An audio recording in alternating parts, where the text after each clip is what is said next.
मी धनंजय मधुकर पाटील, मुक्काम पोस्ट वेली, तालुका चोपडा, जिल्हा जळगाव. यावर्षी पूर्व हंगामी कापसाची लागवड करत आहोत.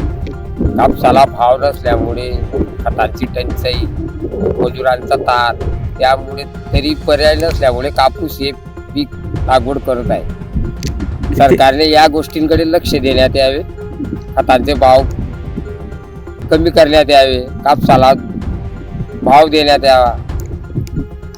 किती आहे पूर्ण क्षेत्र? क्षेत्र 8 एकर आहे. पूर्ण कापूस लागवड करताय? 6 एकर कापूस लागवड करतो. अच्छा.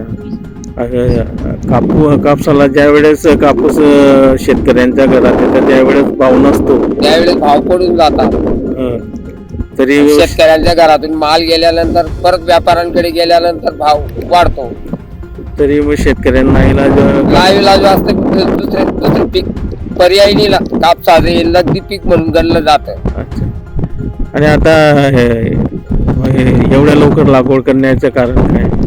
एवढ्या लवकर लागवड करण्याचं कारण आहे की दुबार पीक, त्या कापसावर दुबार पीक पर्याय म्हणून गहू, हरभरा, मक्का, दादर याकरता पूर्व हंगामी कापसाची लागवड करतात. मजुरांची काही टंचाई? मजुरांचा ऐन वेळेस सर्व शेतकऱ्यांनी कापूस लागवड करत असल्यामुळे मजूर मिळत नाही. अच्छा.